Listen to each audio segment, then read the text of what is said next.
Hello, Internet, and welcome to the 201st episode of the Voluntary Viewing podcast, recorded on October 10th, 2022. I'm Lucas DeRuyter, welcoming you to the new era of the Voluntary Viewing podcast, the No Mercy era. We're coming after you, everyone. Oh, I thought it was No Mercy, like an Overwatch reference. Oh. Fuck Mercy in particular era. Heroes die all the time. I mean, actually, I think Mercy is a pretty good crystallizing point for the changes that have been made for that game and how I fundamentally disagree with them. But we'll get to that. Isn't later. Isn't Mercy kind of like she's been adopted by a bunch of different groups right from her meme where she like reaches out and grabs your hand sort of thing? Yeah. Yeah, like a lot of hate groups I think use Mercy. Oh, no. Oh, really? Yeah, no, sorry, that's what I meant. Yeah. I mean, I'm sure it's just like widespread maybe, like it's in a lot of different things. So it's not just like particular groups, but I've seen a lot of like alt-right memes that talk about Mercy as in like a red pill context, you know, like oh, take my hand, and it's like the knowledge that like race realism is all the objective reality we live in. I've seen memes that like use it in like the same sort of framework where it's like, you know, bringing some sort of shocking realization to you, but it's always like, you know, the person's trapped under the rubble is like not knowing what to do about police brutality, and then Mercy swoops in, shoot them. Yeah. No, I think it's just used by all groups, to be fair, but I have seen plenty of alt-right memes. I mean, in the early days of Overwatch, there was a movement called Heel Sluts that used Mercy as a focal point, and yeah, they are playing around with some, like borderline sex worker language and imagery, but it was largely, I thought a progressive movement. I didn't realize she'd been claimed by some alt-right folks. Canonically, she is German, so you know, that doesn't help. She's an Arab. Heel Sluts sounds like Hydro Homies. Sounds like all those that are like, yeah, they're like problematic, but they're like having fun. You know, like they don't, in their heart of hearts, probably mean any harm, but they're pretty fucked up with the way they're going about it. They're not helping. Yeah. It's also like, these are also gamers, a group of people that continue to use the phrase PC master race without any awareness of what that comes off as to There's awareness. People who don't play video games. They know what it means. They just don't think it's that big of a deal. I don't know, man. I think we're through the looking glass on this one. I think people are saying it without realizing it has white nationalism connotations, but I don't know. I think people also, like rape? Like gaming just uses rape as a substitute for winning. Yeah. It's classic. I was called the extra bad F word in Overwatch after my team lost in some solos play. So you use team chat? Well, no, it gets piped in. Oh, can't you? They I don't typed it out? think you have to enable it, don't you? Oh, it was a chat? Yeah. Oh, damn. Yeah. Were they on PC at least? I hope.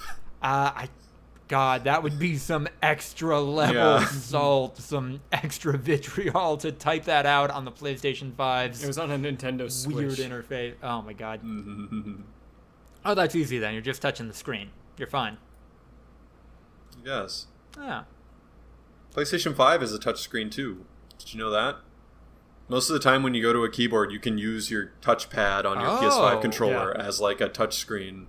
Yeah, you like drag it. I mean, it's I think all phone keyboards have that function where you can just swipe instead of actually tapping. It's dumb, but it works. I can't. You can tap on PlayStation 2. That's yeah. I can't do the slide thing on my phone. I know I'm on the bubble, but I very much come down on the millennial side of that. I don't like that sliding. I'm tapping. I feel like millennials use that more than Zoomers. Really? Yeah, I feel like Zoomers are tappy. I feel like I swipe occasionally, like when I have both my hands free and I really want to like get the message out quick. But yeah, plenty of the time I'm just tapping. But I would say that millennials use swiping a lot more often than Zoomers, in my experience. Fair. So maybe you are a Zoomer. Ryan Deep in Holt. your heart of hearts. Ryan Holtz, I would also like to draw on your experience to answer the following question. Is Tom Brady the GOAT of drawing bogus roughing the passer calls? Probably. Yeah? I mean, like, drawing is a, like, term that doesn't really make sense. It's not like he, like, sold it or anything. Like, he was tackled normally. Mm-hmm. Like, I remember Big Ben would sell every time he got hit in the head. Oh, like yeah. he was big on, like, he would always, like, really have his head, like, snap around, because it is illegal to touch a quarterback's head, which is weird. Even if it's, like, not a very significant blow. If they sell it, then it'll be that. So I feel like that's the only, like, drawing of a roughing the passer. But Tom Brady does get more roughing the passer calls than anyone, probably in NFL history, because roughing the passer wasn't really... Like, roughing the passer back in the 80s was fucking... What's his name on the Packers? His throat out. Do you remember what's his name with Jim McMahon, the Bears like the Packers defender and the Bears quarterback? I don't remember. Like, oh, it's real bad. If you want to feel bad about being a Packers fan and feel like maybe we are the bad guys, look up Jim McMahon, like, dirty hit. His name's Charles something, I think. But yeah, Jim McMahon, like, throws the ball, runs like probably 5 or 6 steps, slows down, stops. The Packers guy grabs him, fucking body slams him, and breaks his neck. Yeah. No, just assault. It's just straight up assault. There's no football involved in the play at all. Like, that was what used to get, like, that was the only thing that would get called for roughing the passer. Now it's the modern era, and Tom Brady gets more calls than anyone else, so. Yeah, this has been pointed out to me recently. I'm listening to a new sports podcast by Waypoint. Ooh, I saw it. Ooh. Andrew saw it. Yeah, no, wait for the replay where you watch him, just walk slowly away until he gets body slammed. And it was not even like wow, that guy, like, really didn't stop running at the guy. It was the play was over, the guy was jogging, stopped, and then after a few seconds decided, I'm going to do this thing. Yeah, and I'm going to assault this man. Yeah. Oh, it's if you want to feel like, wow, maybe the Packers are the bad guys, watch that fucking clip, because, I don't know, it's a reckoning. I feel like all Packers fans need to see that clip to properly understand that, like, we're definitely not the good guys. No. I'm not saying that we're, like, officially the bad guys, but we're not, like, the good guys in the story or anything like that. So, yeah. But Tom Brady, fuck that guy. Yeah. And fuck the refs. Fuck Jerome Boger. He is actively, like, fucking over every game that he plays. Refs. On an completely unrelated note, I have a question for you, Andrew Clark. If you had to choose between remaining married to the mother of your children... Only some of them. Yeah? Oh, only some of them. Only some of them. Yeah, that's fair. To make up for it, though, let's say hypothetically she is one of the wealthiest models alive. And the woman that I cheated on my previous spouse with? Yeah. Yeah. So, like, commitment, all in on this one. If you had to choose between remaining married to her and beating the Falcons twice this year, which would you choose? Hold on, I gotta think about this. Yeah. Ooh, man. And I'm not getting paid for either of these things, right? Like, this is just zero money's on the table. This is just for the love of the game, right? Yeah, you know what? Let's say you have so much money that either choice is kind of... The financial gains or repercussions of either action are negligible. If I stay with my wife, do I have to see my kids? She's gonna make you spend time with them. Oh, fucking Falcons killing all day long. God, there's some really good TikToks. Yeah. Cutting to Tom Brady putting on his helmet. I've seen so many things over the last couple of months of, like, oh, these internet rumors about Tom Brady getting a divorce are unfounded and disgusting. And it's just, like, so obvious that's what was happening. And that it's just, like, out in the open now. Yeah. It's funny. Just, like, Tom Brady disappearing for 2 weeks in training camp and coming back looking like a zombie. He's like, hey, man, I'm old. I got shit to deal with. Just losing his entire life for no fucking reason. He retired and then unretired, and that was just the last straw. Come on, I know we don't usually like to get into celebrity gossip on this podcast. Like, we don't have to talk about anything going on with Kanye because, Jesus Christ, no. Oh. But Tom Brady, this instance is, God, just so weird and avoidable, and I don't know. I mean, look, I am not going to say, look, they should have stayed together, and divorce is always bad, no matter what. Like, it just kind of feels like it's one of those things where you saw it was, they're not getting divorced because they were like unhappy for a long time. Mm-hmm. It was because Tom is just kind of refusing to be a part of his family. Seemingly, right? And maybe if he hadn't retired for, how long was it even? Like a month in the off season? Then this comparison wouldn't exist. But it really does seem like, with the information available to the public, he is choosing to not have a great time in the NFL rather than be married, be with his family. Hey, look, as a member of the Catholic Church, I'm going to have to say they're not getting divorced. It doesn't exist. They may think they're divorced, but they're not. Yeah, in the eyes of God, they will just be committing adultery for the rest of their life. No, that's... Actually, I think they both have been married before. I might be mistaken. I don't think Tom was married before. I know that he cheated on his girlfriend with Giselle, but then later got his girlfriend pregnant. And then left her and married Giselle, and then, like, I think later just took the kid. Nice. Actually, it looks like this might be both of their first spouses. Huh. So there you go. Good for them. No, and their final one, because they were married one. This is their only one. Yeah, forever and always. Yeah. I don't know. Who gives a fuck about, like, these 9-figure net worth people having problems? Go fuck off. Be happy. Yeah. God damn it. I was reminded that, like, the MySpace guy, Tom, got his 600 million and just fucked off. Literally hasn't been seen again. Doesn't even, like, show up on documentaries and shit doing some, like, it was a really important thing. Like, no, he's just like, I don't know, man. I got $600 million. I'm out. Do you think he ever posts on MySpace? I don't know. Like, he doesn't. He's literally just fucking hanging out. I think he bought a private island and he just lives on his island and doesn't fuck around with anyone, and it's just like, oh, so he's the only, like, logical, regular person to do something like that. Because any of us, if we made something, sold it for $600 million, would be like, all right, cracks and knuckles. That'll be donezo. That'll be it for me. That's my life. It'll be finished. The last thing I ever do of work. Yeah, it's I don't know. Fuck all these people. Stick around, Tom Brady. Play till you're 50. Die on the field. You know what? That's the arc he's on right now. Go for it. Yeah, no, what's he got? He doesn't have anything to go back to now. He might as well just keep playing. Divorce is never, like, a sad thing for me. Yeah. Like, it's like, the sad thing was the relationship falling apart, which happens well before the divorce. So, like, the divorce is always like all right, that is what makes sense in this situation. Like, if two people cannot live together and stay married, that's fine. This is what it's for. So, again, like, I know we've said that we're not going to gossip about divorce stuff, and then we've done just that. But I got one last question about the situation.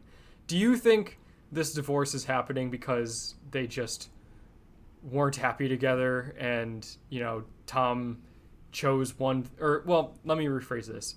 Do you think that Tom Brady chose to go back to the NFL because he just had to and didn't pay enough attention to his family, and that's why, they're getting divorced? Or do you think Tom Brady, like, actively does not like his family and his former wife, and that's why he went back to the NFL? I think he, at the very least, likes being the man who embodies the sport of football, the man more in than the arena, anyone else alive right now. Yeah. Like, let's say it was 2 months he was retired, spent that 2 months with his family, saw the arc of his life ahead of him, and decided, no, I'd rather continue to be football incarnate for as long as my body will allow me to. I mean, the trajectory of the sport, like, he literally might be the last like GOAT of an era, you know, like who fucking knows what happens in the next 20, 30 years. Yeah. Like right now in the span of there's like Tom Brady half a dozen career. quarterbacks right now that are like really good, that everyone is saying like, this is the most exciting quarterback right now. This is the most exciting quarterback right now. Like Tom Brady was the guy for his era. And outside of his era, Yeah. like even when he was no longer physically like capable of playing football at the highest level, still maintained that status. Yeah, I don't know, man. I don't know if we'll ever get it again. Now people like John Oliver are literally essentially saying like, I don't know that football should be a sport that people play. Yeah. So like mainstream sources are kind of starting to actually just bring up this thing and ignoring like the institution of it all and being like, I mean, we can take a look at things, right? Like bullfighting was really popular for a really long time, and then we were like, that's pretty fucked up. Maybe we just don't do that anymore. That's not a big deal, right? And it kind of wasn't. I think Tua's nearly dying on the field was a crystallizing moment for a lot of people of, oh god, just the culture of this sport is leading a lot of people into an early grave. Yeah. If the director of that game, who chose the camera angles and everything like that, wanted to hasten like that his job no longer existing, he did a great job, because he really held on like those fucking shaky hands and like all the shit going on like neurologically with this player after a severe like brain damage. Like, yeah, it's people finally saw it for what it was. Like I've seen fencing responses in my playing days, like in person. I've seen people go into a fencing response. Like it's a thing that happens. Concussions are brain damage. If we refer to them as brain damage, maybe people would take it more seriously. But yeah, it's bad.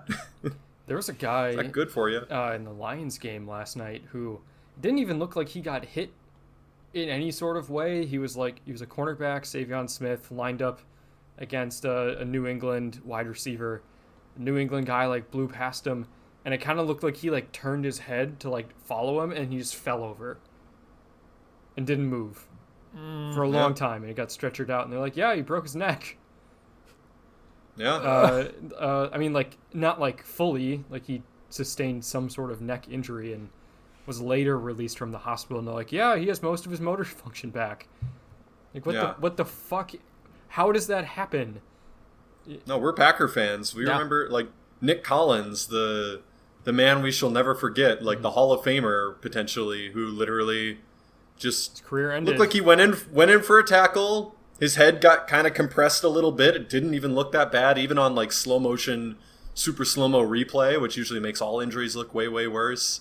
It was just like, oh, yeah, no, broken neck, he's done. He will never play again. His quality of life has significantly dropped for the rest of his life. Like, yeah, I don't know. It's not a good sport in terms of the people's lives who play it. Yeah.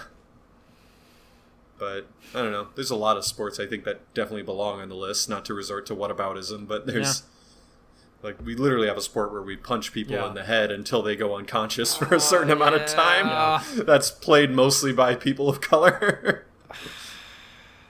Boxing. Please change.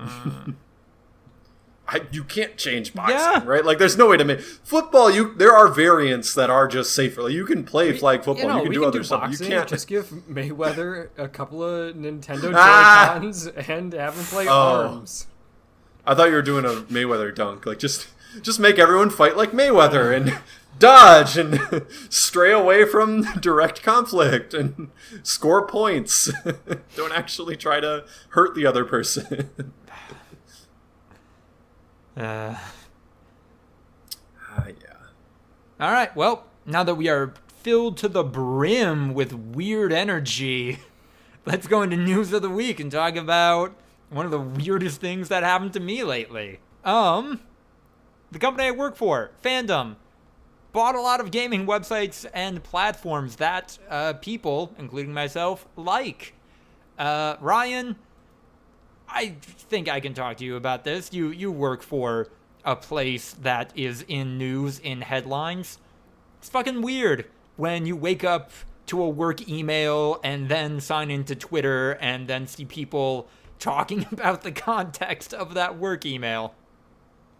Yeah, no, it's not weird to me anymore because this is at least like twice a week. Something like kind of goes semi-viral that, I'm just like, oh yeah, I knew about that a few weeks ago. I forgot. Kind of forgot that was going on. And then people are like, what the hell? What's going on here? And it's like, oh, that's right.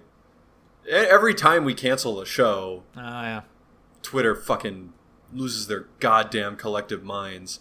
That's the problem with working in broadcast is we don't realize the scale sometimes of what we work in. I mean, you do too in new media, but like, I don't know, every time we cancel a show, there are at least 3 to 6 million people that are really upset about it. Where were you when this show was on?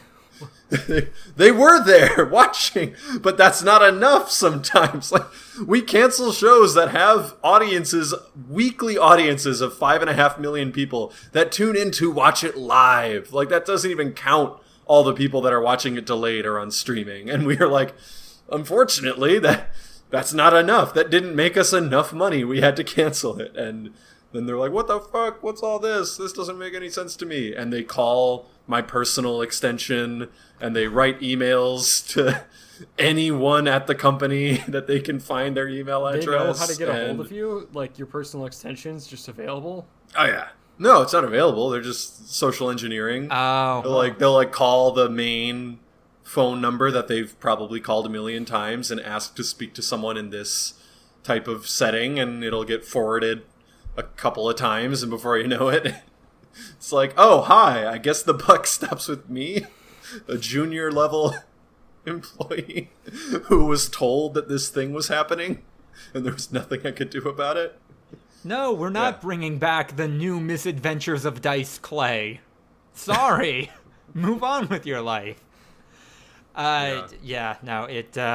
It's weird, and I'm going to move on before I say anything that could potentially get me in hot water. But, that was a weird thing that happened last week. One question.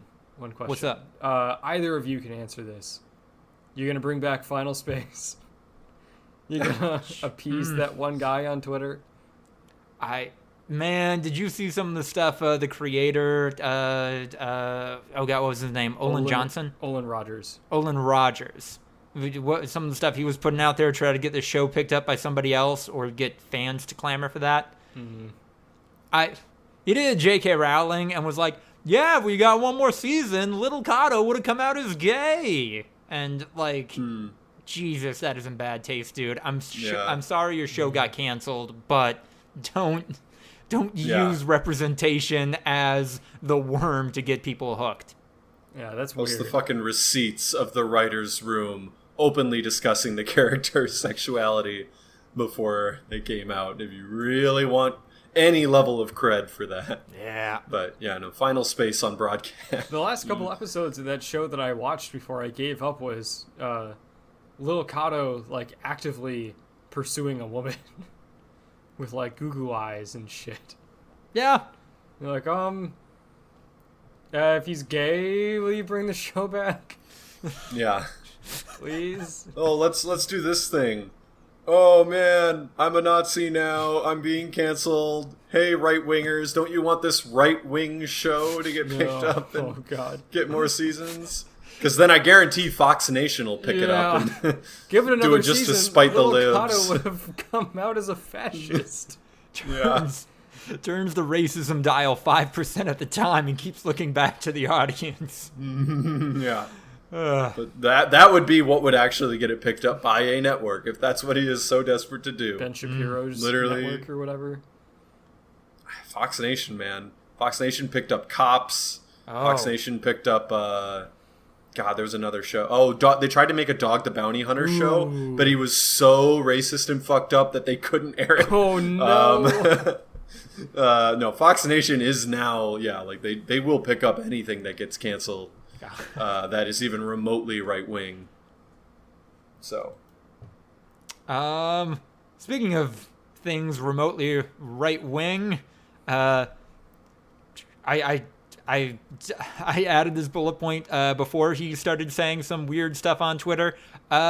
Dream, the Minecraft streamer, YouTuber, did a face reveal. He just looks like a guy. People are upset about it for some reason. I don't know. Yeah, I saw a lot of people upset because for some reason they thought Dream was going to be really hot. Yeah, that's a thing hot people do on the internet. Cover their face and play Minecraft, yeah. It's not like there's a whole genre of TikToks of attractive people being like, oh, what you think you're getting when you date whatever hot person profession, and then jumping to what you really get, and it's still them hot but casual. I don't know. I hate it. I don't really watch any Twitch streaming at all or ever, unless Ryan's playing poker. Hey. But I think Corpse Husband at one point said something along those lines. Like, yeah, I will never show my face because I do just look like a normal guy, and you people won't find me interesting anymore. Yeah. Some people have good voices. Yeah. Like, the whole face made for radio thing is a tale as old as time. Like, it's fine to be an average-looking person with an attractive-sounding voice and leave it at that. Like, don't ruin your brand. I'm not going to say that he deserves to get bullied for being an average-looking person. But, like, I don't know. I think he got too big. Yeah, like, someone like Corpse Husband can exist in kind of like a more niche zone. I think he's just like one of the biggest things on the internet, and it got to be a little fucking tedious to go out in public wearing masks and shit like that. Yeah. Would not be ideal. This bit has become an albatross. Time to drop it. Yeah. Speaking of things that were dropped, Crunchyroll lost the rights to the Bleach anime, and all episodes, including the new release, will be streaming on Hulu and Disney Plus internationally. It's weird to see a near monopoly fumble the bag this hard. Hulu. Yeah. Home for all things anime. Disney Plus, I guess. I think internationally Disney Plus is like, I'm not even sure that Hulu exists internationally now that I think about it. Yeah. Disney Plus might be Disney's only international streaming platform. Like, well, they have this one thing called Star, which I think is also like a supplemental thing. But yeah, like, because Hulu was started as a joint venture between Disney, Fox, and NBC. So they kind of thought, oh, this will be where we put our streaming stuff so we don't lose money sending it to Netflix anymore. Yep. Then Disney bought Fox, so now they have like a big majority, but they still haven't bought out NBC, so I don't think they own enough of like shares in order to like do crazy shit like take it international and everything like that. I don't know. But yeah, and either way. This is like early 2010s, a lot of first half of the 2010s this was happening. Hulu did kind of become a repository for a lot of pretty good anime because, one of those companies had the TV rights to it, and sometimes that would fall into the streaming rights as well, so then they just threw up a lot of great stuff, like Cowboy Bebop and Samurai Champloo on there. So it kind of makes sense. Like, the anime community, by and large, isn't upset that the show is on Hulu. It's just, I don't know, it's weird. It's weird that Crunchyroll dropped the ball like this. They had it. They had like 400 episodes of that show, and they were doing promotions for the new season. I think internally they thought, we got this. This is us. We're gonna run even more to the bank with this new hot release. And then, no. It's weird. Wild shit. Have y'all seen the Mario movie trailer? Yeah. I don't do trailers, but I've heard enough about it, I think, to discuss it. Well, come on. You gotta know what the voice sounds like. I don't. Do you know what it sounds like Chris Pratt? Do you know what Chris Pratt sounds like? Yeah. You know what the voice one sounds moment like? It's where he does like a "It's a Me" or something. No, it's line. It's Chris Pratt, but it's us doing a very exaggerated New York accent. Hey, it's me. It's Mario.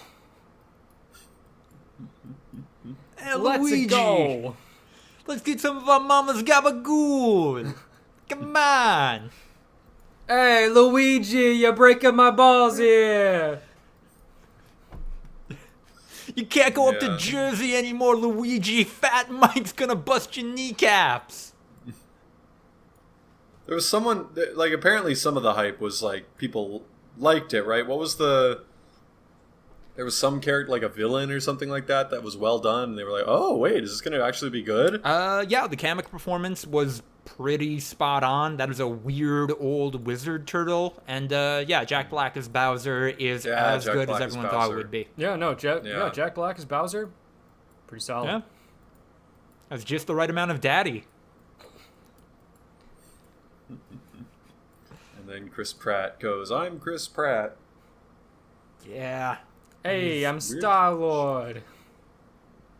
I think this has also made a lot of people realize Chris Pratt doesn't want to be an actor anymore. Oh, wait, you mean CP? No one calls him Chris Lucas. His name's CP. Always has been. You're just dumb for not knowing it. And also, it has nothing to do with him not ever bringing it up until, like, a couple weeks ago. What? I totally missed this. Yeah, he did an interview, and they're like, do you go by Chris or Christopher? Like, what do your friends call you? And he's like, actually, no one calls me Chris. I go by CP. Everyone calls me CP. And they're like, oh, you've been an actor for 20 years, and you've never mentioned that? He's like, people just didn't notice. Yeah, no, I've always been CP. No one calls me Chris or Christopher. CP is a problematic set of initials to use as a shorthand. We all know what that means. COD points. Yeah. Get them COD points, baby. Call of Duty, famous for its weed gun skins and culture of marijuana around the game, is a great segue into Dark Brandon, more like Dank Brandon. Biden pardons anyone with federal marijuana possession felonies. I mean, why did it take so long? Question mark. Because you wanted to time it right, get some good mojo going into what might be a difficult election for Democrats. I think it was just, it was a calculated thing of him trying to figure out, am I going to lose more of the law and quote-unquote law and order voters, or am I going to gain more of the, hey, why the fuck are all these people in prison voters? If you are pardoned by the president, are your voting rights restored? I believe so. Yeah, I think... the right is gonna have a field day with that. I think being pardoned is different than being, like, exonerated or just serving your sentence. I think it's like it never happened. Mm-hmm. So, the line is literally like Biden pardons all criminals to sway the midterm elections, like just in time. All these people are getting released from prison and going straight to the polls and voting Democrat. Arguably, they should have been for the past, in some cases, decades, but... Yeah. But also, like, none of the people that were convicted under state felonies are going to be released. Yeah, I know he's, like, urging governors to do that, and maybe a couple of them will, but... It's probably like the ones that, states issue. Yeah, only the same thing that we're struggling with states that have legalized marijuana, right? Where federally it is still very illegal, and it's kind of a casual détente between both law enforcement agencies to be like, nah. I don't go into a dispensary super often, but every time I do, I'm like, I still can't pay with a credit card here? Still? What the fuck? What's going on? Can you pay get with a debit points card? for this? You can pay with a debit card, yes. You can pay with crypto though, right? Not the chain I go to, but I have seen billboards that list crypto as a payment method. It's the only way to buy drugs. Yeah, untraceable. It's the OG way to buy drugs. Yeah. On the dark web. Yeah. And hitmen that are definitely just stealing your money and not actual hitmen. I'm suing you. What for? Your Honor, I paid this man to kill my husband and he didn't do it. Give me my money back so I can find someone who will really kill my husband. Wait, oh man, hold on. I love this guy in Humanity, though. We can't send him to jail. He's great.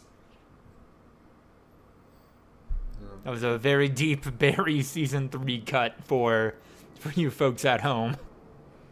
Is that the show that I think it was Barry Laws of Humanity, and the guy's name was Dr. Manatee. Humanity.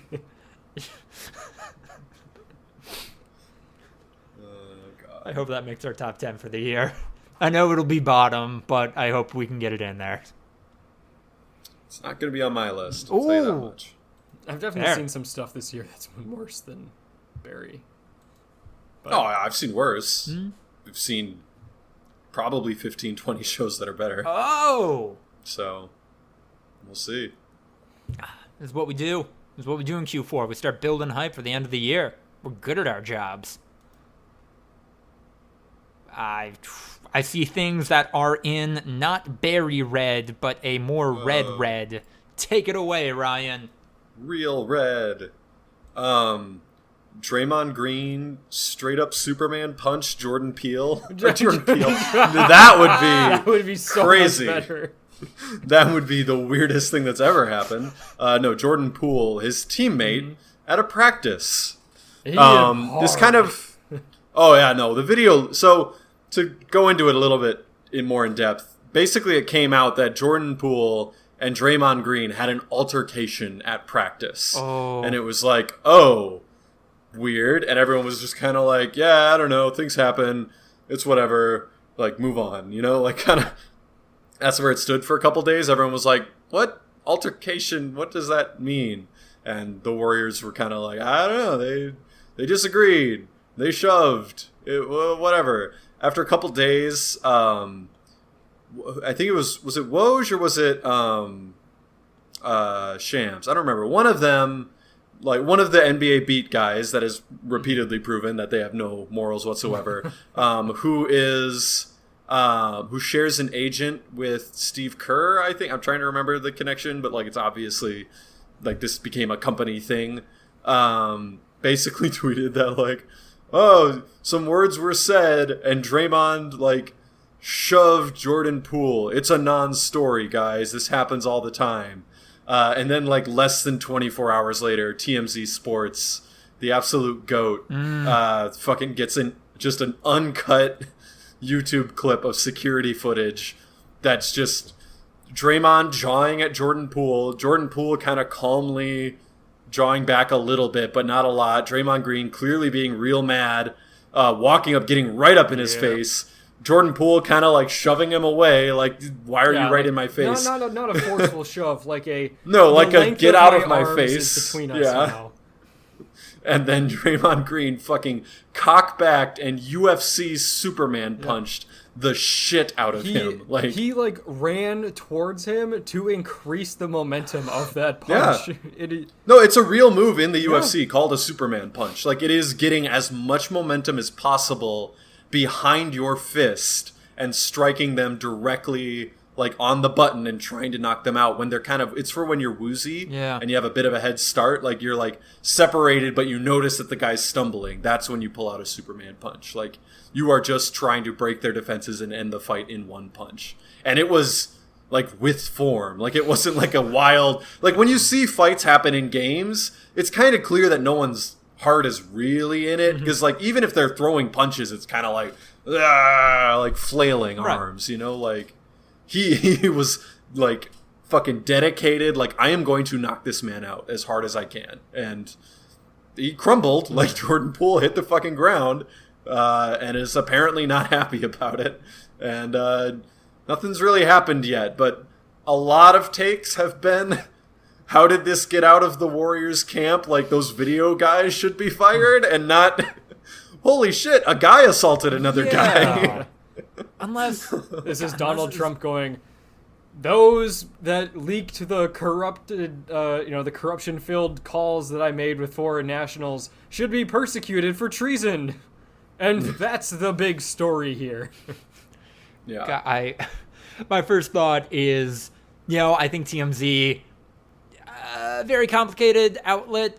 Maybe not the best for culture or the world, but boy, when something needs to get out, boy, will they make sure something gets out. My second thought is, do we have any more details on the altercation yet? Like, this is... I don't know. It's still, like, kept under wraps. Like, people are asking, like, Steph Curry and Steve Kerr. Like, they're trying to get answers, and everyone's just kind of still trying to toe the line the best they can. But I don't know how you come back from this as a teammate for Draymond Green. Like, there is an aspect of Draymond Green and Jordan Poole are both up for extensions, and the Warriors can extend both of them, but are so insanely deep into the luxury tax right now, which is basically like they're over the soft cap by an inexplicable margin because of the fact that they got Kevin Durant in a trade, and then the cap went up like an insane amount, so they signed other people, and they've kept like their amount that they're allowed to keep by re-signing like these same players to bigger deals. It's kind of how I game the system with 2K when you're like building a super team, because luxury tax be damned. Yeah. But yeah, no, like the Warriors owner is essentially paying, I want to say it's like $100 million out of pocket every year to keep this team together. And he can re-sign both of them. Like the Warriors have the bird rights to re-sign both of them for like max contracts. That's allowed, but it would mean an insane amount of money. So I imagine there's some tension there. And it feels like Draymond just gave Jordan Poole his bag. Like it was like in a weird way, it's like, okay, so if Jordan Poole's real mad, the one way to make him happy is to give him all of the money and just trade Draymond Green. Yeah. God, I feel like it has to be something more personal than that, you know? Like, these are professional athletes. Like, on some level, they have to know that this is a part of the business. And you almost can't, like, blame someone personally for being retained and you're traded away or let go or whatever. But you can't, but Draymond Green is, like, just a piece of shit. Like, he always has been, you know? Like, everyone knows that he's just a dirty player and has had shit like this happen in the past. Like, he has been in altercations, and who knows how many of those were more than they were stated to be at the time. He has injured people intentionally, and he says, like, oh, it's the natural motion of my foot. And you can see in slow motion him literally choosing, like, nah, I'm gonna trip this guy. Like, you watch, like, the gears turn in his head, and then him very purposefully sticking out his leg and tripping someone and causing them to literally, like, break bones and shit. Like, he's not a good human being, and it tracks, but he kind of thinks he's, like, the heart and soul of the Warriors. You know, like, he was in all the old championship teams in, like, the old dynasty days, even though he was kind of a role player in all of those. Like, Steph Curry has always been the heart and soul of the team, but he definitely thinks that he personally is the heart and soul. So if it's like, oh, this random new guy who was like a second round pick is going to get an extension over me, the heart and soul, like, and taking that kind of personally. Yeah. I don't know. God, it's also weird. It's also weird to see a fight break out among adults in the same way it would in a high school gymnasium. It's sports, baby. Oh. People were talking about the lack of reaction from some people. Like, Jonathan Kuminga barely reacts. What? One of their assistant coaches, like, crosses his arms. Like, there were multiple people in the video that you can watch after the punch that are kind of not reacting how you or I would react if someone just straight up assaults someone out of nowhere for words, essentially. Like, yeah. It's, It kind of insinuates that this has been a thing that's happened or similar in the past. Damn, what did Poole do to make Green so mad? Yeah. Boy, Poole's face really got in the way of Draymond's fist. That's crazy, fam. Yeah, I don't know. Do you know anything about LA politics?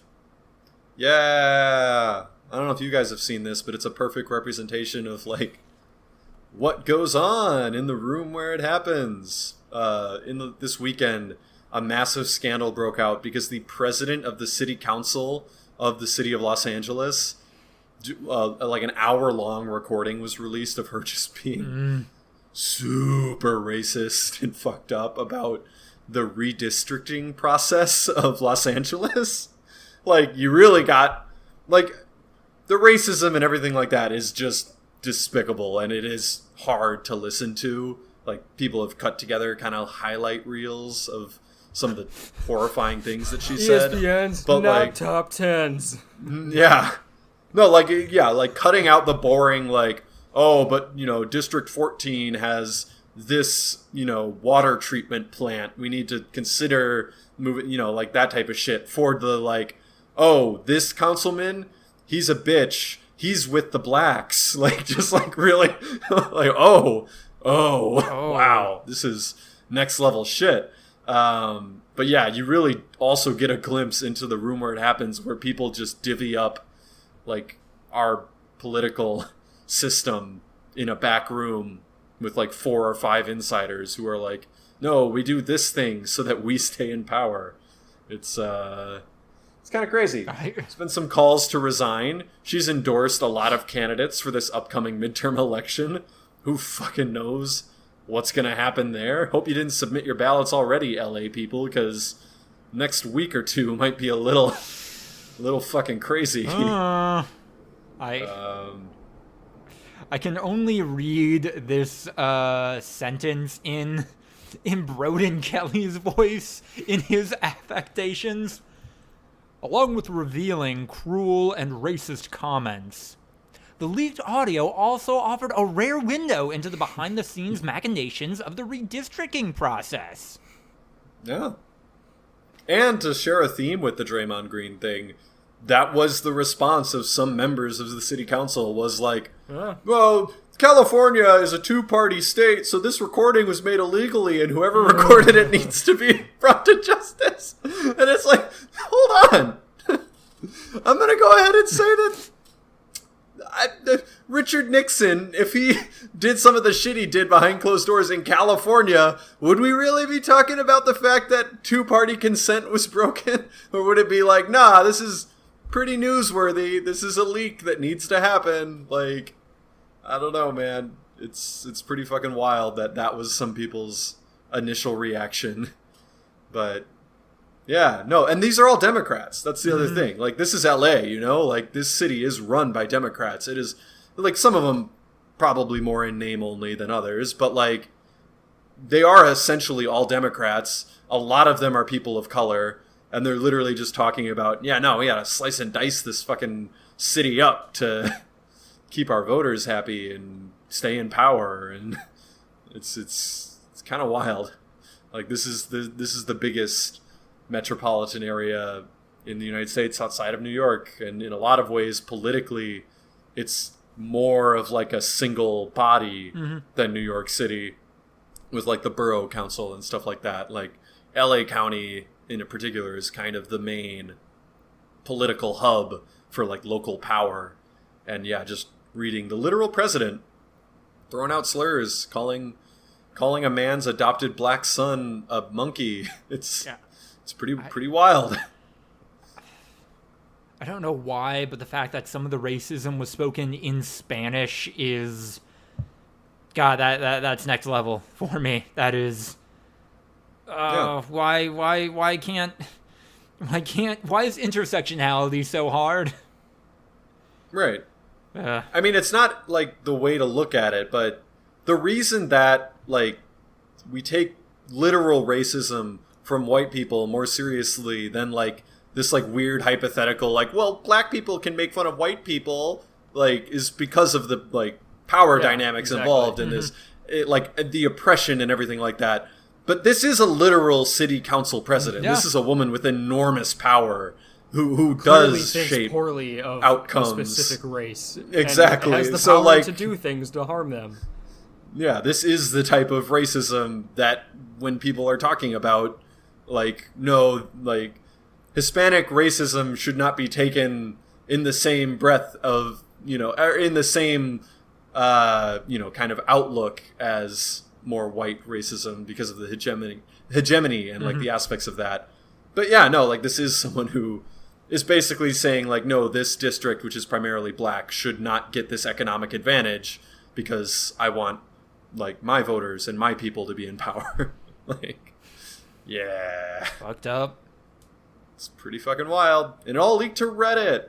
Yeah. Oh no. So they were like, yeah, watching like the news article, the news people try to be like, break down what Reddit is and everything like, and they're like, there was a text post included being like, wow, this shit is crazy. Like, and it's just like, I don't know how like Reddit self posts work and stuff. 420 said, lols. Yeah. Subscribe to my OnlyFans. Yep. Wild. The Tom Brady stuff was kind of a meme. Are there any other memes this week? Yeah, that definitely got memed. Yeah. I feel like we declared that we no longer know memes, right? No, we're So not that's meme people anymore. That's our memes. Wow, might be the Our death memes of the are meme. definitely My memes are Tom Brady. definitely dreams. Yeah. All right. In that case, we are headed into the breakouts.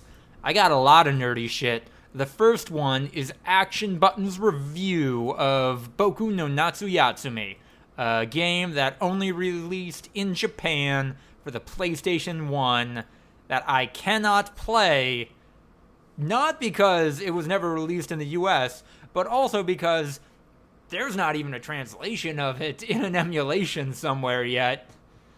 And I can't speak Japanese, so of course I would watch a 6-hour video about this.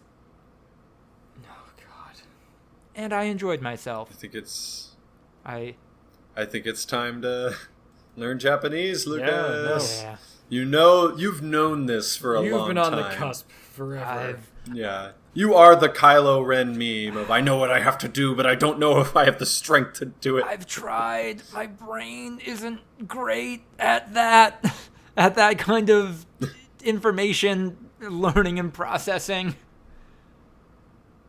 Think about it, I Lucas. think you have no choice. You'll never have to watch another dub again. You won't even need subs. I can watch things illegally on torrent sites, like an hour before they're on legal platforms that I'll still maintain subscriptions to because I'm ethical like that. Yeah. I have no issues with that. I think that's what you should do. Yeah. Like, you are doing nothing wrong in that scenario. Literally. Yeah, good video. Anything by Tim Rogers is obviously fantastic. It imparted onto me the phrase, "Meanwhile, our shattering animals," which is incredible. And I love it. Also offering insight into Tim Rogers, who he is as a person, and how maybe a car accident when he was 4 years old maybe irreparably altered his brain chemistry, or at least made him confront death early on in life, and has lived a life very much informed by that experience. Possibly. I don't know. I'm inferring a lot there. Is he base jumping? Like, it sounds like he's writing anime video. That's not what I would be doing if I confronted death at a young age and learned from that experience. He is making and then giving what seem like very definitive reviews and critiques of video games, of art. That is peak human existence. I will 100% agree with you. He's doing what he wants to. I mean, I love that take. Like, he has seen the abyss, and he is now living an enlightened existence, writing anime reviews. I haven't watched any of his shit in a while, mostly because his videos are 6 fucking hours long. Coward. They come out like every 3 or 4 months. But also, the few things that I know about this guy are like from what he describes himself as, which is a hobbled, mentally ill man who does not feel good ever. I don't know if this guy is the model you should be basing your life on. This guy is fucking Krishnu. This guy is Buddha. He is meditating under the tree and just like, nah, I've got this all figured out. I am going to write the longest, most insufferable review. No, he sounds like a good guy. I'm not trashing him. It's a funny take it's to Jane me. Lynch. I'm going to write a review that is so insufferable.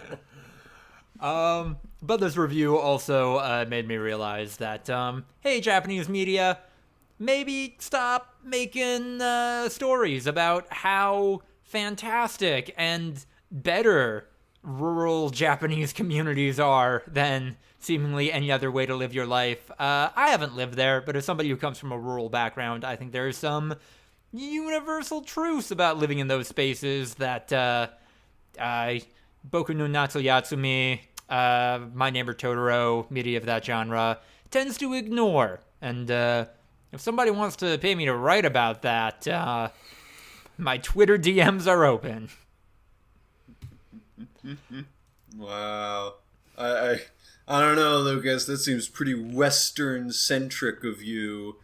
You think that living in a small rural community of 5,000 people that ends up being kind of like a backwater of like ideas and human existence is going to be the same as someone who lives in a small rural community in Japan that ends up being a backwater and kind of stale political existence. Sing Japan! Whoa! Holy shit! They all get along! Everything's great. These people all have the same ideas, which makes it good. Yeah. Everyone helps each other. That's the difference. In a city, no one cares. I mean, we're not going to talk about how sodomy is still a crime in Japan. We're not going to talk about how one of like 4 black families in my hometown got fucking dead deer thrown on their lawn with the initials KKK carved into them. Like, yeah. Go fuck off with that rural shit. Literally is just a backwater, bro. Fucking hell. Like, it is just an excuse for bad people to not change and get better.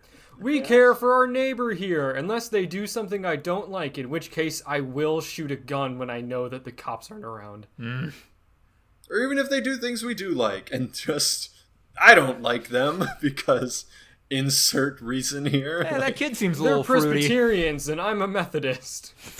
Yeah. This, but unironically. They root for a different football team.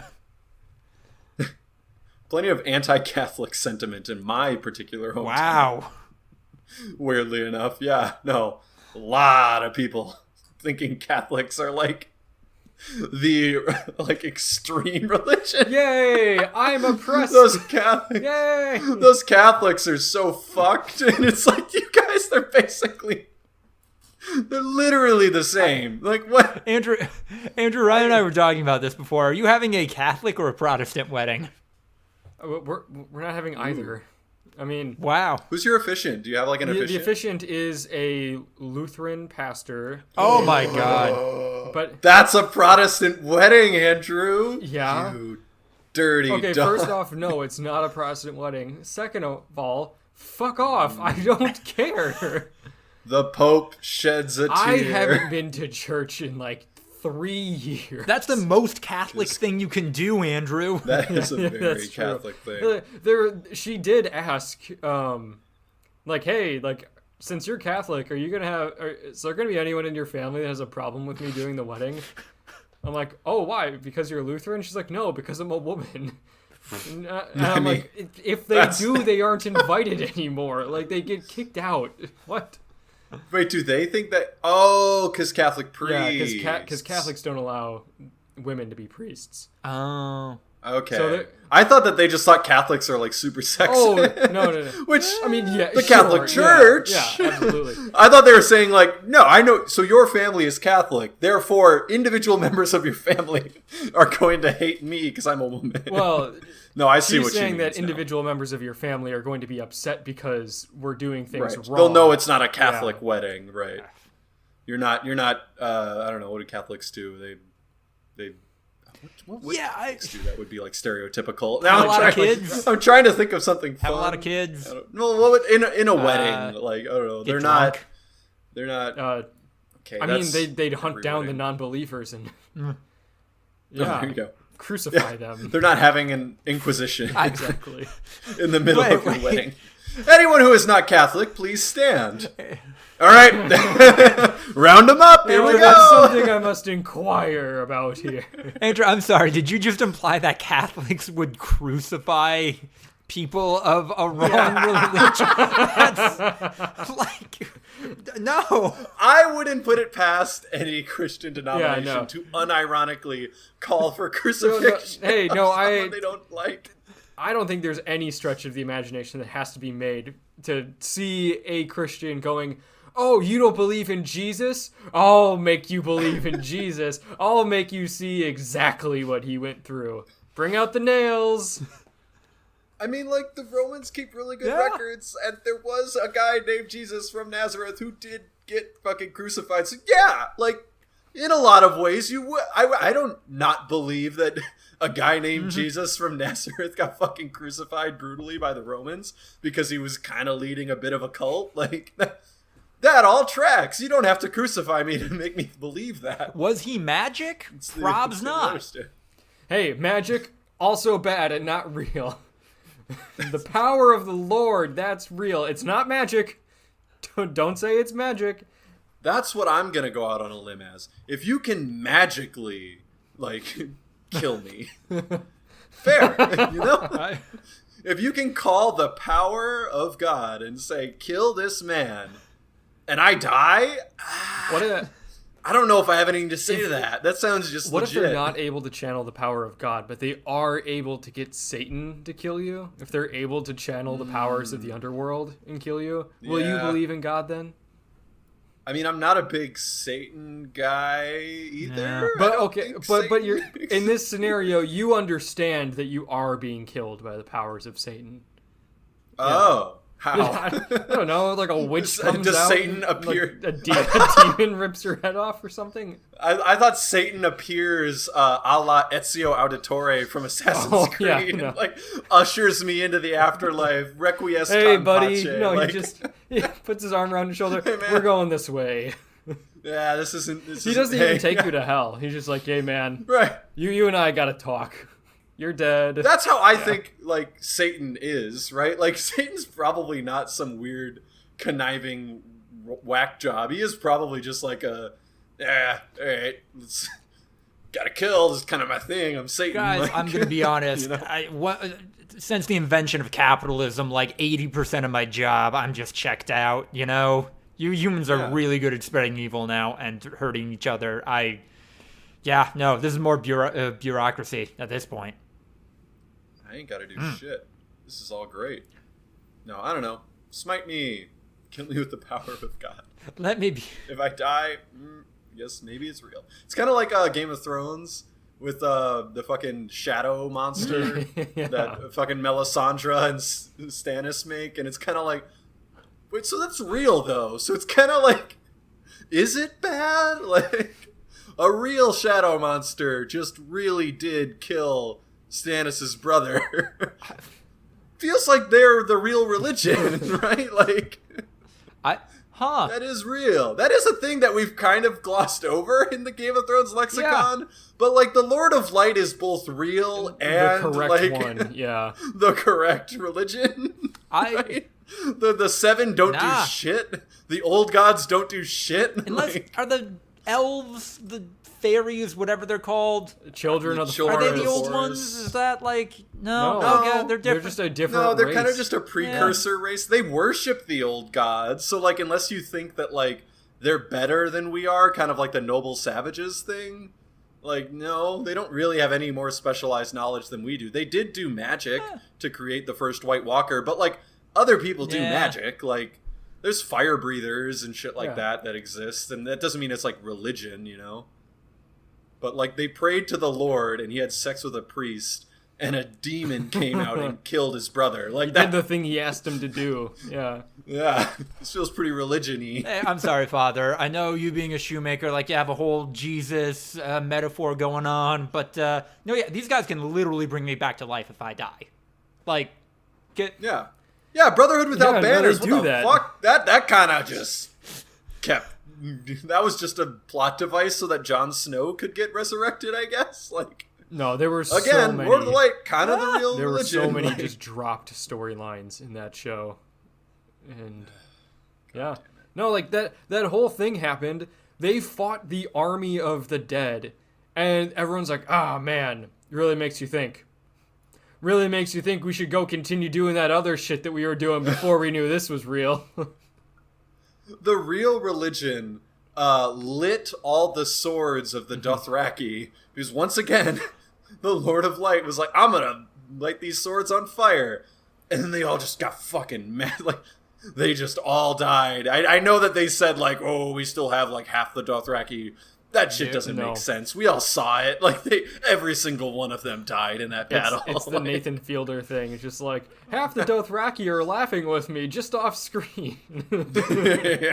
Yeah, I don't know how much of the Dothraki we saw for the rest of the series. I don't really remember. I think they were there when Dany was, like, at the gates of the city against Cersei, and they killed Missandei. Yeah. Like, I think some Dothraki were there, but, like, they didn't have too much of an impact. Like that whole plot line, the queen of the queen of the grass seed, the unburnt, Khal Drogo's widow, all that shit. The big concern of like, oh god, the Dothraki are gonna ride across Westeros and just like burn it to the ground. And yeah, that was the reason Robert Baratheon died in a lot of ways. Like he was so fucking like preoccupied with, oh no, the Dothraki horde in an open field. Fucking hell. I'm not caught up on House of the Dragon, but I don't know how far you are, Andrew. I did not see last night's episode, but I've seen everything else. The fact that they did another fucking hair genealogy twist. Yeah, dude. Are you fucking kidding me? Like, come on! Reach a little deeper into that bag, George R.R. Martin. Like, God damn it. I haven't seen. I'm one episode behind you, so just be a little careful, but I just wanted to say that. Okay, so you're one episode behind me, so like the last episode you've seen, they deal with that. I've seen some stuff online that people were saying, like, I'm starting to think that the writers of this show did not make the cast more diverse for the sake of making it more diverse, and did it just so that they could see that a couple of kids weren't biracial. What? Yeah, it's a whole thing. God. Basically, there's another Valyrian race named the Valarians, who also have blonde hair. Yeah. Oh yeah, sorry. Yeah, there's another Valyrian house from old Valyria. They still have long white hair, but they're black. Yeah. Huh.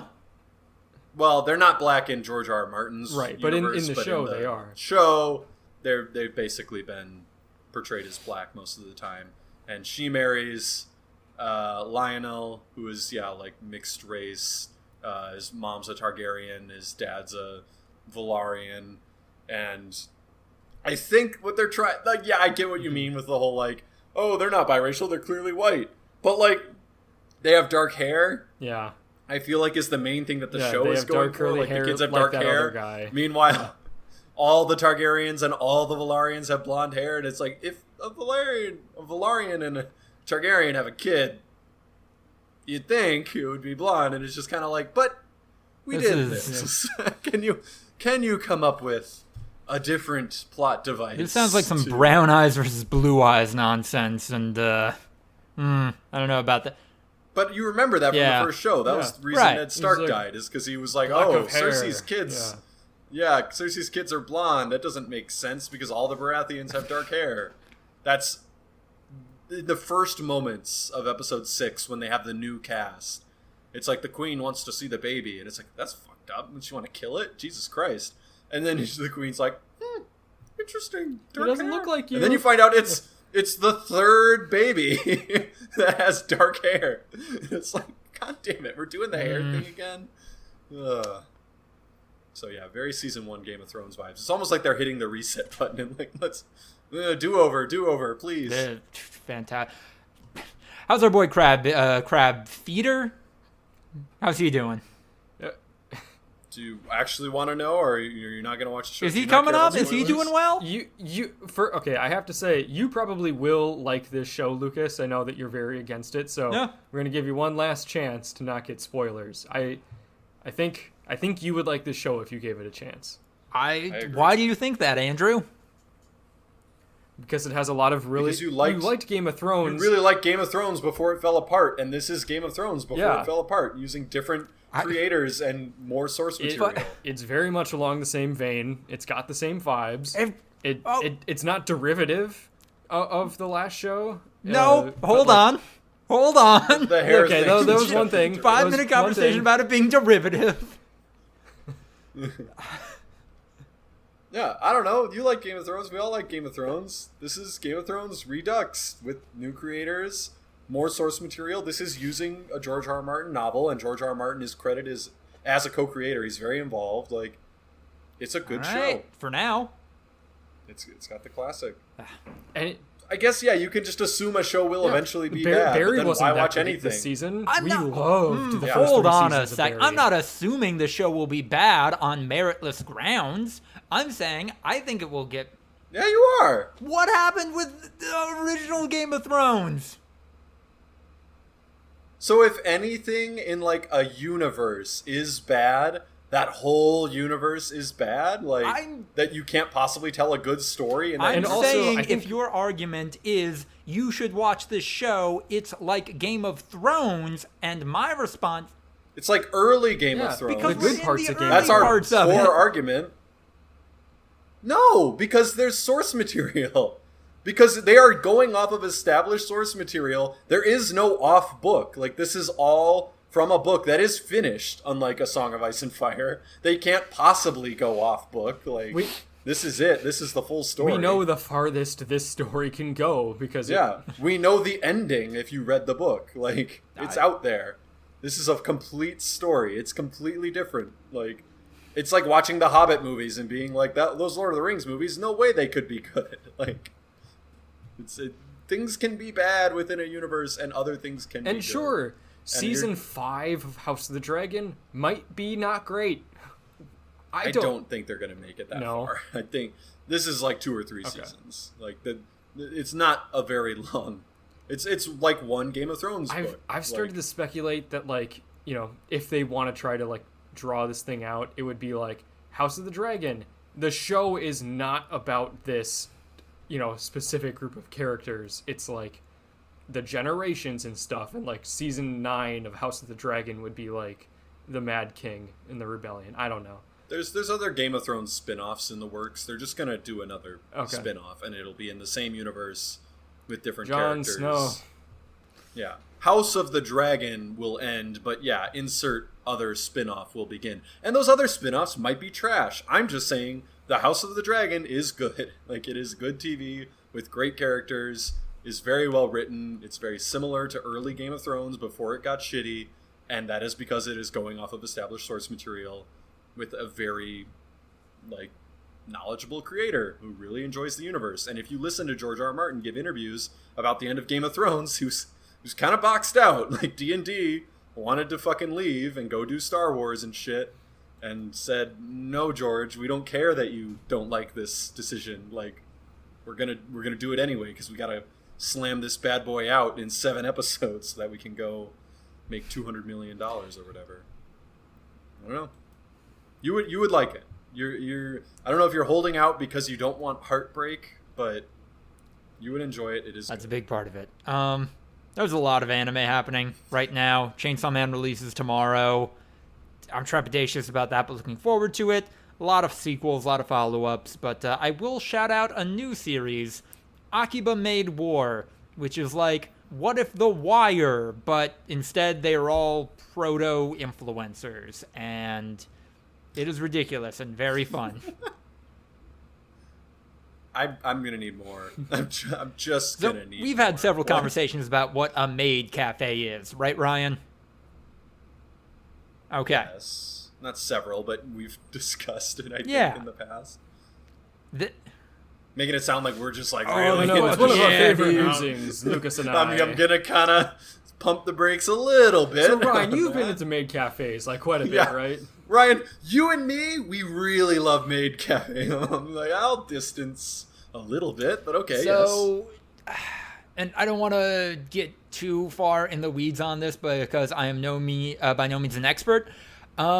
Institutions like that, things that are kind of like not outright sex work, but certainly bridging kind of into that territory in Japan do have some ties to, criminal organizations. Like there are Yakuza who are using maid cafes, this is a documented thing, as a front for, like, to legitimize their business or, as tax shelters or other situations. Right. This show is imagining a world in which that is all very much the foundation of it, but then also the women working at the maid cafes are running drugs and doing hits and still doing weird pop parasocial relationship stuff, but then also Yakuza shit. And one episode in, pretty fun. Very dumb, but pretty fun. There you go. Yeah. The Wire. I thought it was going to be like The Wire, but it's a bunch of white dock workers. Fucking season 2. What are you guys checking out? Other than House of the Dragon, I guess. Kind of. Yeah, kind of House of the Dragon. I'm still behind, but now me and Angel are watching it together, so we'll probably catch up faster. Still continuing my domain as a FIFA lord. Your fiefdom? It's great.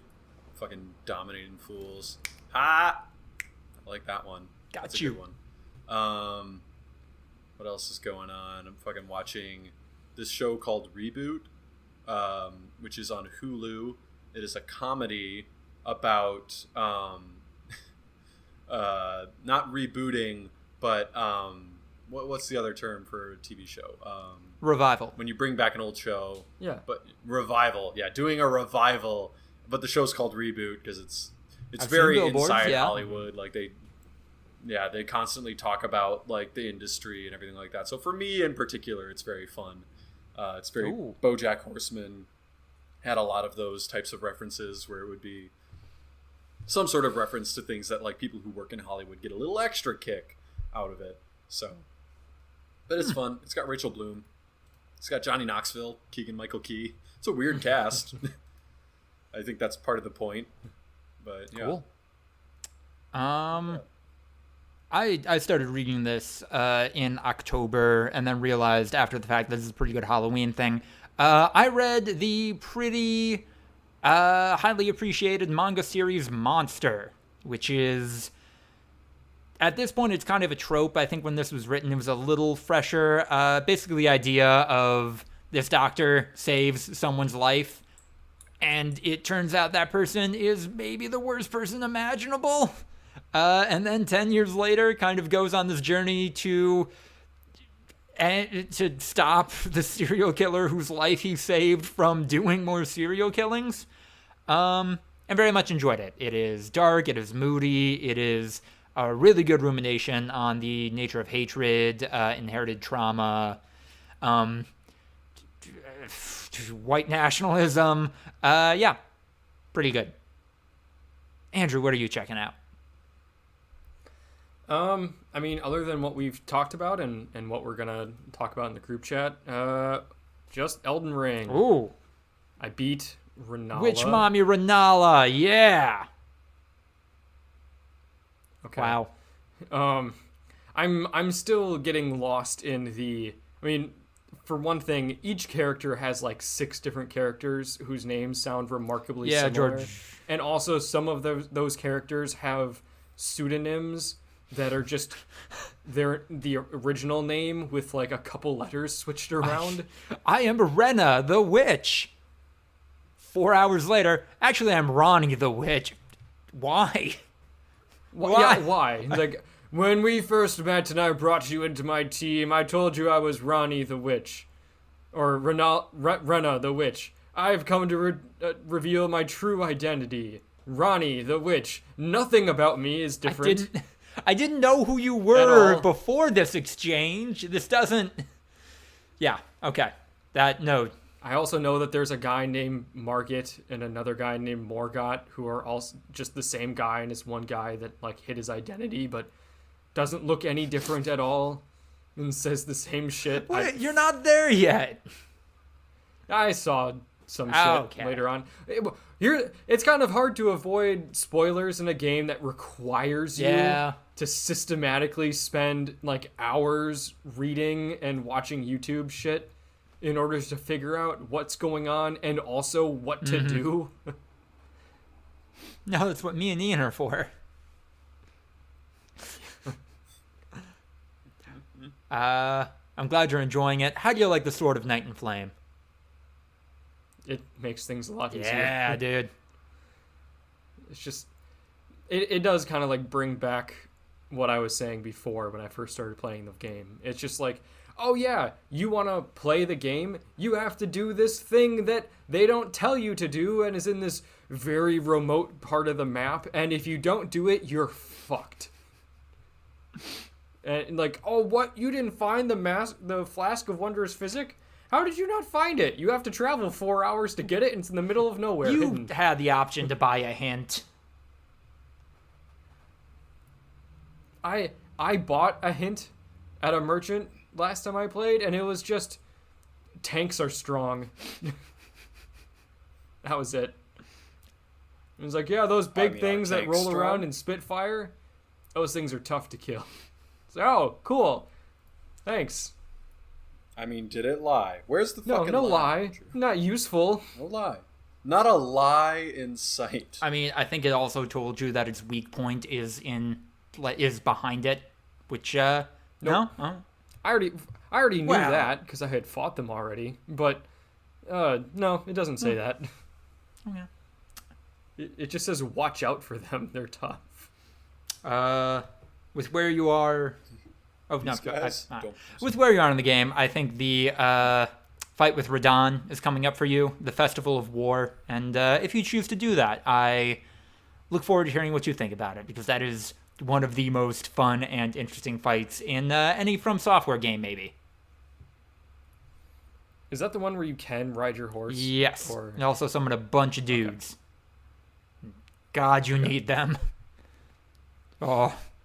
All right. Oh, that was a very big man on a very small horse. Also, I watched, and I was apparently one of the few people to watch and maybe enjoy the movie Bros. Saw that over the weekend. Gay rom-com. I appreciated the parts where it was gay more than the parts where it was a rom-com, but yeah, no, it was fun. It was good.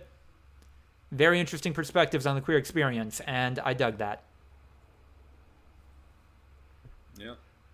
And no one saw it, and Billy Eichner is being He's weird in that movie. In a good way, in an appreciative way, in a real way, but yeah, still weird. Not so much in a calling out a gay critic as being homophobic.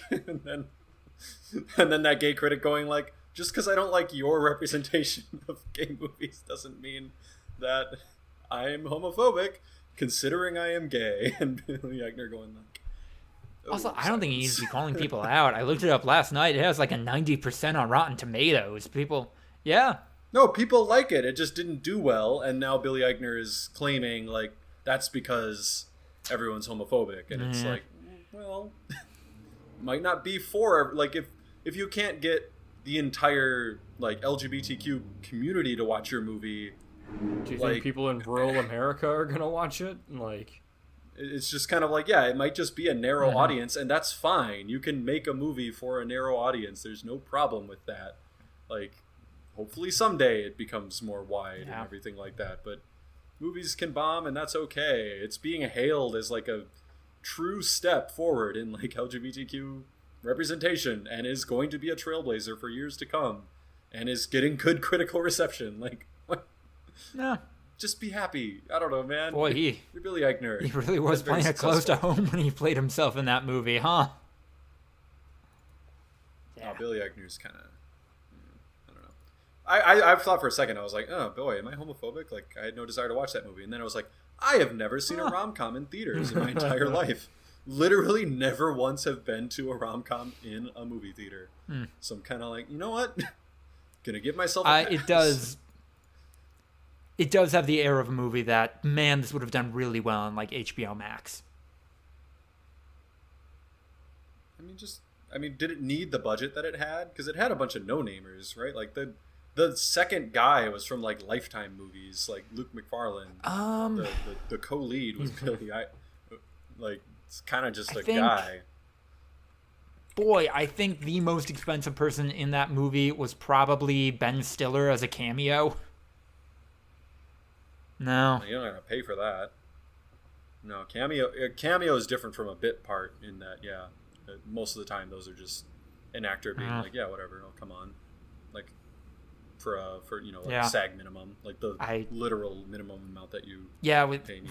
Yeah, with his presence in the movie, he could have been in a set by himself for 45 minutes, and then that was the extent of Ben Stiller's involvement in the movie.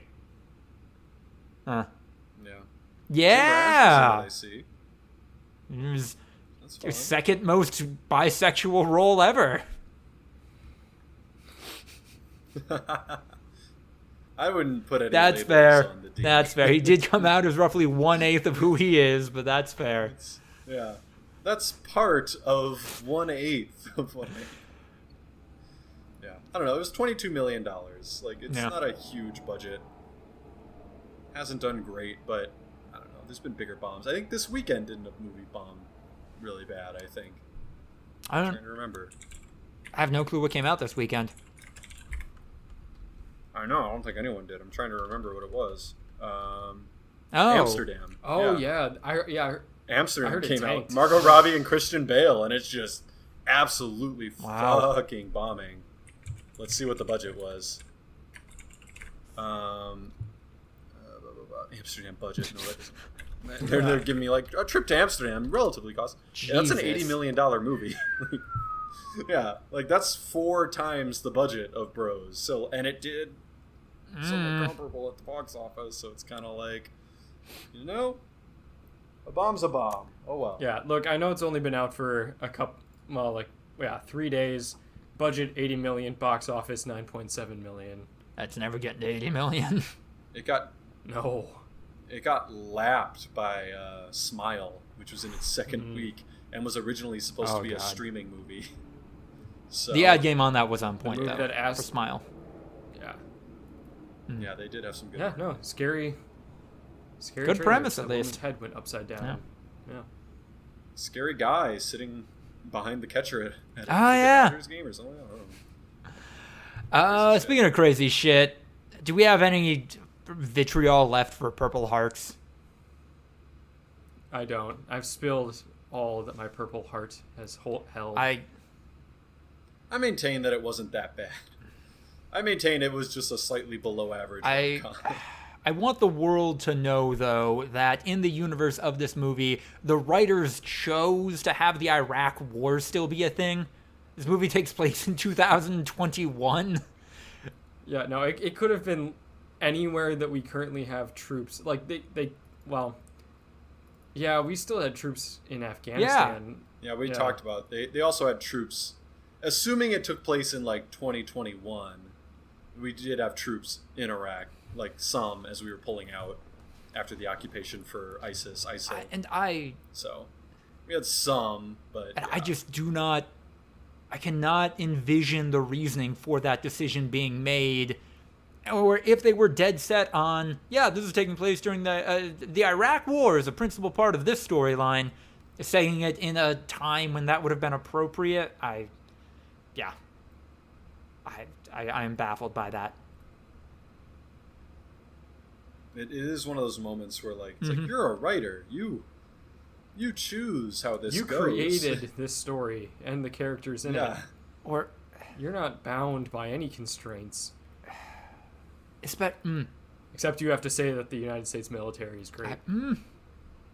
Well, if you want to use cool helicopter shots and film on the military base for free, you got to say that. Plenty of people make war movies that don't involve that, especially in other countries, and they're usually much better than ours. So weird. There you go. Not a fan of that movie. Not going to be in the top 10s for this year. Overwatch 2. Never know. Overwatch 2 probably won't be in the top 10 video games, but that has been... I don't know. Well, does Overwatch 2 count as a new video game that came out this year? It has the same intro video and the same tutorial as Overwatch. The nicest thing I can say about it is that it doesn't have predatory loot boxes anymore. It does have a really exploitative battle pass, but at least that's not advertising gambling to children, so God, I don't know. I enjoy playing it with Go ahead.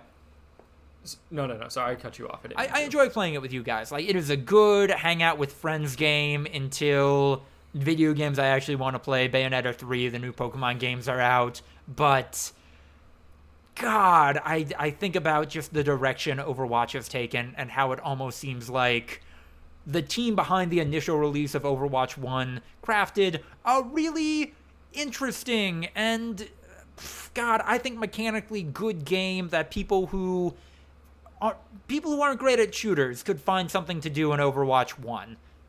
And then how the game has been updated and changed to exclude massive portions of its audience, and Overwatch 2 is just a crystallization of just everything wrong with AAA games short of Cyberpunk 2077. Like, that game is peak, like, this is everything wrong with AAA video games. Overwatch 2 is, this is peak everything wrong with, I don't know, competitive video games. Multiplayer, AAA, yeah. The gameplay of Overwatch, and by extension Overwatch 2, because it is the same game but with one less player on your team, has always been tight. It's always been good. It's always been fun. If you have a team that you can actually communicate with, it's always been like a really good time. It's just all this shit on the periphery, and then the fact that, like, when ranked comes out, there will be a point where you go, oh my God, I am not good enough to get into, like, the higher ranks, but I am better than everyone else on my team, and I'm constantly being dragged down by them. And the other team that we're playing is just stomping my shit, and I can't do anything because they're better than me. Oh my God, Andrew. So competitive mode is in Overwatch 2. I am still parsing my feelings on how I feel about how you get into competitive. You have to win 50 quick play matches, not play 50 matches. You have to win 50. Yeah, that's another thing, is that there's so much of this game that is, like, held away from you for a long period of time. It's like, you get in the game, you don't have most of the heroes unlocked. Yep. And that wasn't a thing. That was my experience. Yeah. Like, that wasn't something in the original Overwatch. You just had all of them. And, like, you can't play any game modes until you play the first one that they have available a couple of times. And then you unlock a game mode. And then you can play something else. And then, eventually, if you win enough, you can play competitive, I guess. I had the moment, and Lucas will remember it, where I was playing a soldier because I'm a fucking filthy COD boy. And I have no idea what I'm doing.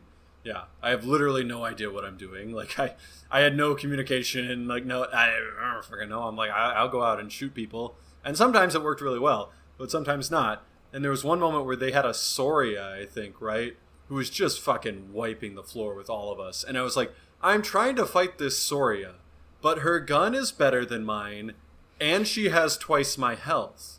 Like, what am I doing? Like, I'm the gun, I'm shooting her, she's shooting me, I'm watching the kill cam, neither of us missed a bullet, my gun did less damage than hers, and she has twice my health. Like, I just don't even know what's going on. Team play. What's the point of soldier then? Why wouldn't I just play Soria? Like, she's double my health and has a better gun. Like, but I can't because I'm new to the game.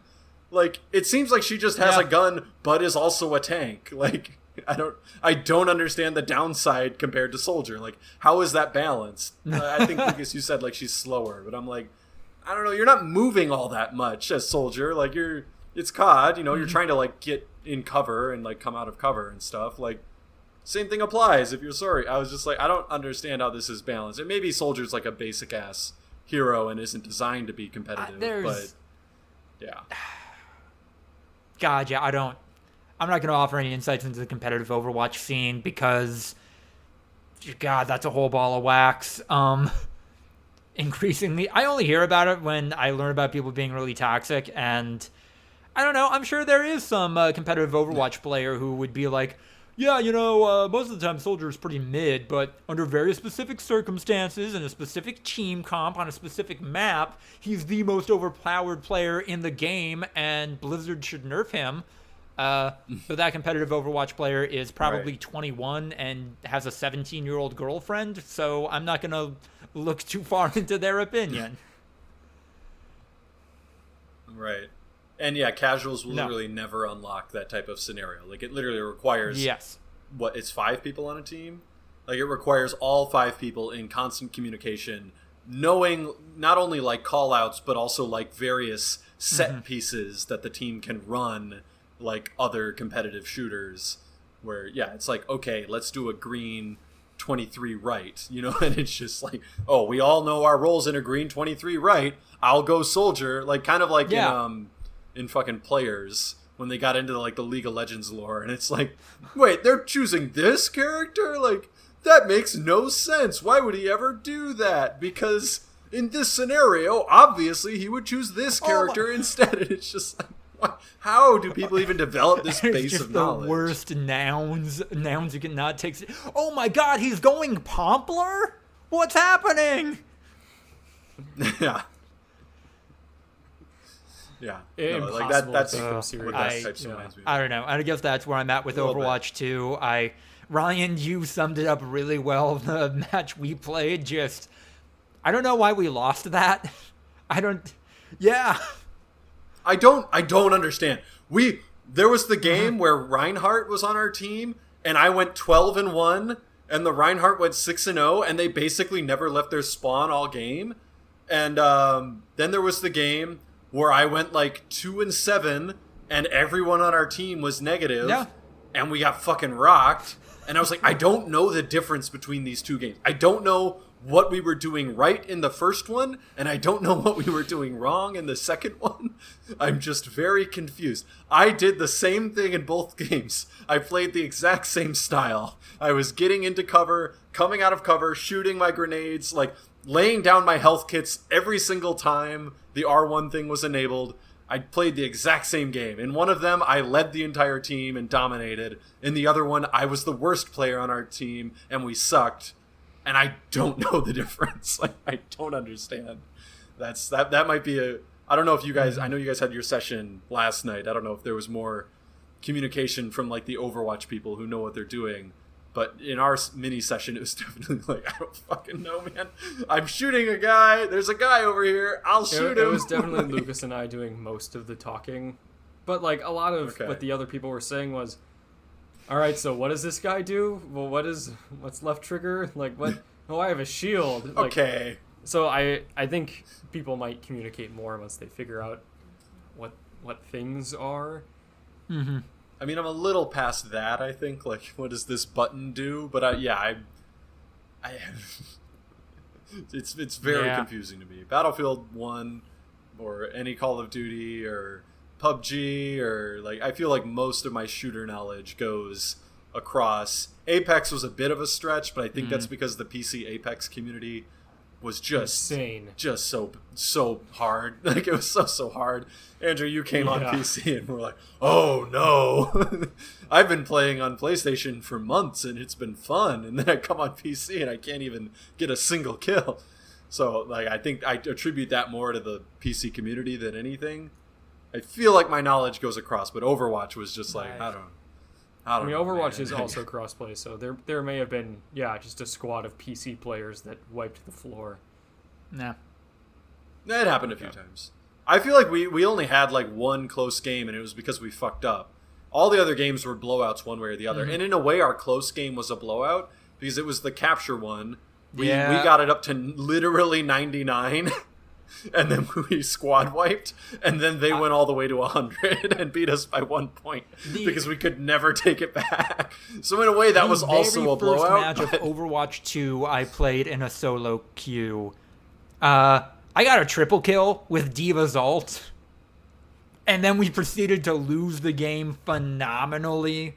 Like, it never even got close, and like, yeah, that's Overwatch. This is what I remember it being, and this is why I dropped this game. I have never seen that in a video game. Yep. We literally were at 99. Mm-hmm. We were 1 point away from winning the game. That happened to us 3 times last night. Jesus. Are people, like, smurfing then, you think? Like, they're, like, letting the other team let the game go longer or something? No, because it was us. It was 4 of us. No, that's what I'm saying. Like, you came back and made it to 100? And we lost, yeah. No, or the other team. Yeah, that's what I think. So that means the other team is like holding back, right, to let you get to 99 and then flipping the switch and winning. That must be it. If it happened 3 more times, that's it. Mm-hmm. We used to do that on Capture the Flag a lot on Call of Duty Black Ops.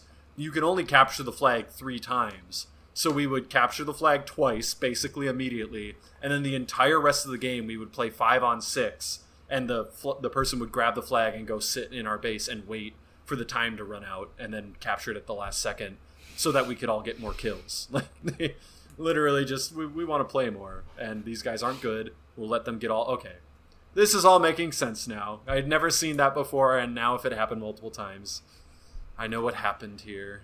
It's a travesty. We're getting to the end, but speaking of travesties, Packers had a pretty disappointing loss to,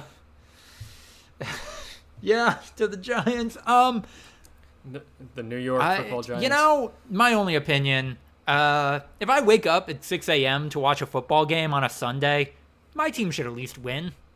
That should be a rule. I think that's fair. I don't know, man. Those kangaroos in Walkabout Australia at the San Diego Safari Park were pretty... They were unaffected by the Packer game. They weren't depressed. I was just walking around, seeing a little baby Joey's feet stick out of the pouch of its mom. With like no fences or like it's pretty cool. You guys should go to the San Diego Safari Park. Like in the kangaroo pen, they just let you in. They're like, hey, you want to go see the kangaroos? Like, yes, more than anything, but also that seems terrifying. Oh, it's so great. It's were they full-size kangaroos or were those little ones that were like... There were also wallabies, but they taught us that, like, wallabies don't like kangaroos. So, like, when like a kangaroo will be, like, lounging in an area, and a wallaby will, like, be, like, hopping along merrily, and then it'll see the kangaroo and start, like, flying as fast as it can, because it's like, holy shit, a kangaroo. I don't want this shit. We're like, why are the wallabies so energetic? And it's like, because they don't like kangaroos, and you're hanging around the kangaroo because kangaroos are cool. And every time you see a wallaby, it's close to a kangaroo, so it's freaking the fuck out and running away as fast as it can. But yeah, no, like they're pretty chill. They're pretty, I don't know. They're not that big, Like adult kangaroos are like 4-ish feet tall. So like if it stood up, it wouldn't be small, but like.